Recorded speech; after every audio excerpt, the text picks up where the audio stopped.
for the day. So if you want a little bit of good news, I'm sure you've heard about it, but Trump is holding a rally in Tulsa on the 19th of June.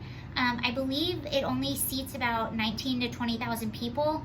Over 1 million tickets were requested for his rally. Now I'm hearing some of these are trolls trying to reserve tickets to go and cause trouble, but I think the majority are Trump supporters, so this just goes in line with the silent majority.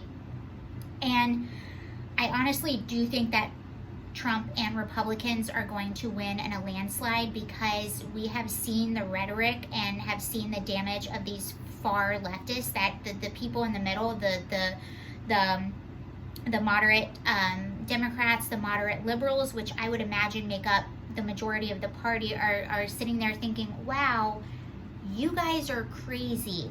And just regular people in general, every time the left goes more and more and more off the deep end, more and more people start to wake up, because they start to realize how crazy it is. What you and I realized several years ago, they're finally now waking up to it at this point. That I've noticed on the ground level, I've told you guys before, you heard my video before where it sounds like I live in the middle of Grand Theft Auto or whatever you want to call it.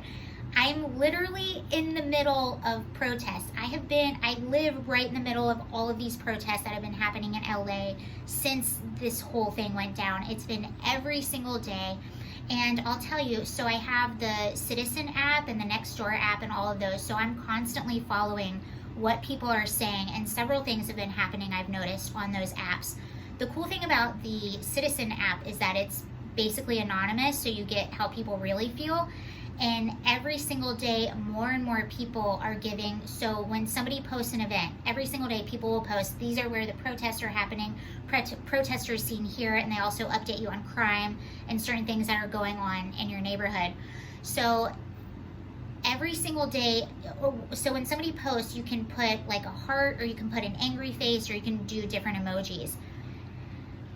Every single day, there have been more and more and more angry faces on these protests. And now it's to the point, it was for a while where it was like, it was about 50-50. Half the people loved that the protests were here, and about half the people were angry that the protests were here. And now it's getting to the point where the majority of the people are angry that the protests are here. And I'm seeing more and more people speak out against the protests and the protesters.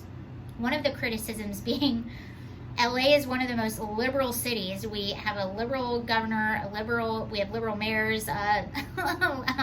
Everyone is super liberal here. All the people that live here are super liberal. We're all artists. So why are you disrupting our neighborhoods over and over again? We agree with you. More people are starting to push back. Another thing that goes in line with these protests, the crime in my area has been up tremendously.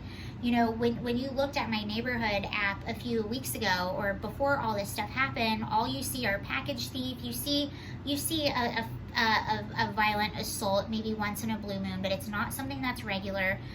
Within the last 48 hours, there's been an armed robbery within a few blocks from my house. We've had a bank robbery that happened just a few hours ago, and a business was burglarized, again, just a few blocks from my house. This type of stuff doesn't happen regularly in my neighborhood.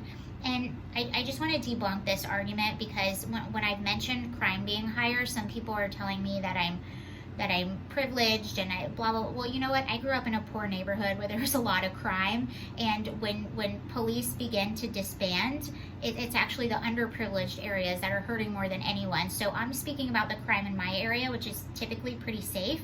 But if it's higher, if it's this much higher in my area, imagine what it's like in a typically high crime area. But that being said, that was me ranting again. I'm sorry. I wanted this to be a positive thing, and it is, because all of this is waking people up, and I'm seeing it on the Nextdoor apps. I'm seeing people that live in my neighborhood, again, one of the most liberal neighborhoods in probably all of the U.S. More and more people in this neighborhood are starting to speak out, because they're seeing the holes in all of these arguments, and the left is going so far radical. It's pushing the moderate people, which again makes up the majority of the U.S. So again, Trump's rally has more than 1 million people that have signed up. And I just want to add, I don't know if you guys are aware, he signed an executive order today for major police reform, and he did a brilliant job when he did this. So the first thing he did was he invited all of the families of all of the shootings that had happened in the past few years. Whether you agree that the shooting was justified or not, he invited all of them out. He met the family members, he shared his condolences with them, and he did a really nice job with that. He also spoke about the police reform that he has signed, the executive order that he signed today. One of the major things is to make it illegal to do a chokehold unless it is you are fighting for your life.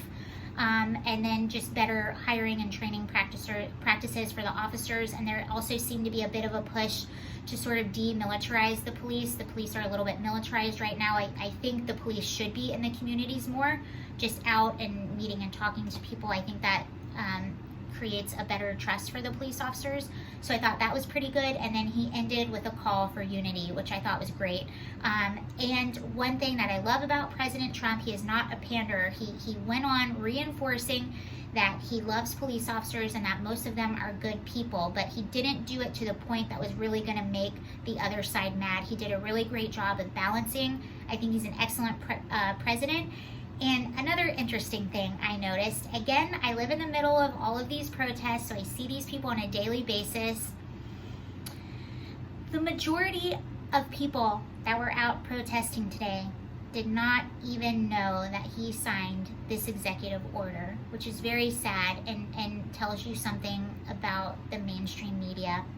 Just wanted to share that with you guys. Hope you're having a great night. That's my cat behind me, sleeping. Okay, have a good night. Bye.